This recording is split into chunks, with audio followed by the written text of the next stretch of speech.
अपने दिन भर की उदासी दूर करने के लिए हमारे चुटकुले पढ़ें और सब्सक्राइब करें। बीबी, कल मैंने सपने में तुम्हें पड़ोसन के साथ समुद्र किनारे हाथों में हाथ डाले घूमते हुए देखा था। पति: वो तो सपना था, फिर इतना नाराज क्यों हो रही हो?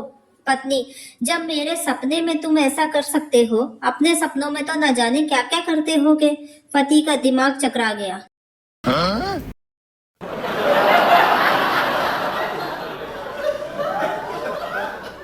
कल रात देर तक दोस्तों के साथ पार्टी करके खूब इलायची वगैरह चबाकर बड़ी देर से घर पहुंचा। पलंग पर पीठ टिकाई, उसे बाहों में समेटा।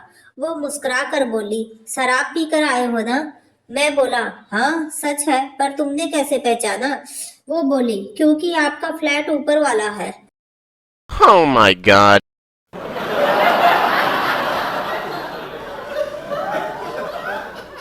बूढ़े आदमियों का ग्रुप तीर्थ यात्रा पर चला। गाइड ने कहा, कल सवेरे जल्दी नहाकर दर्शन को चलेंगे, और याद रहे यह तीर्थ यात्रा धाम है, इसलिए रास्ते में आजू बाजू महिलाएं स्नान करती हुई दिखेंगी। पर तुम ध्यान मत देना, वरना बहुत बड़ा पाप लगेगा, और अगर गलती से दिख जाए तो उसे नजरअंदाज करना और हरि ओम बोलते हुए आगे को बढ़ते रहना। दूसरे दिन जब वह चले, तब वह थोड़ा ही चले थे कि एक बोला हरि ओम, बाकी सारे एक साथ बोले किधर है किधर है। Oh my god.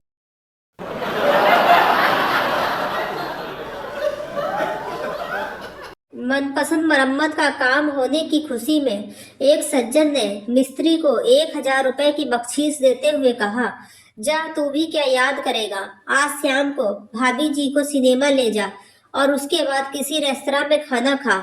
श्याम को दरवाजे की घंटी बजी।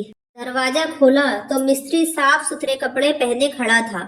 सज्जन ने उसे सिर से पैर तक देखा और पूछा, कहो मैकेनिक। मिस्त्री: जी भाभी जी को लेने आया हूँ। Oh my god.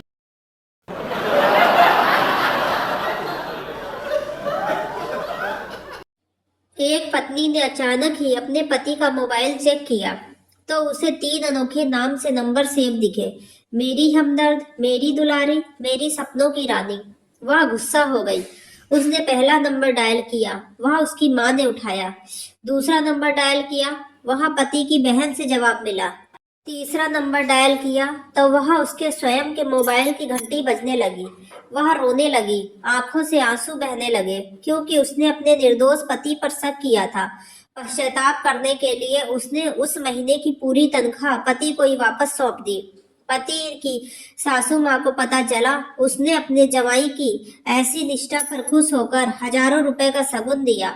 पति ने सारा पैसा लिया और एक महंगा गिफ्ट खरीदा और उसे अपनी गर्लफ्रेंड पे लुटा दिया। वह गर्लफ्रेंड जिसका नाम उसने मोबाइल में मुन्ना मैकेनिक नाम से सेव कर रखा था।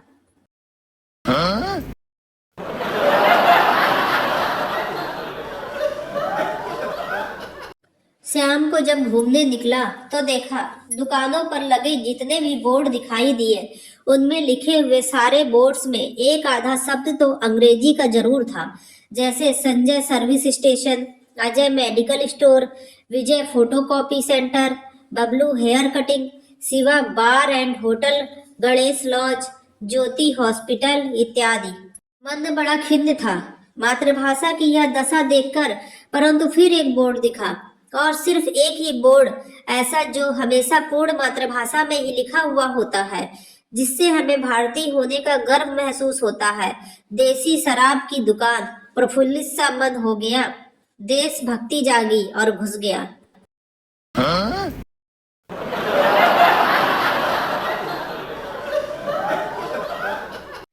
पति ऑफिस से लौटा तो हमेशा की तरह पत्नी से बोला, जानू कैसी हो?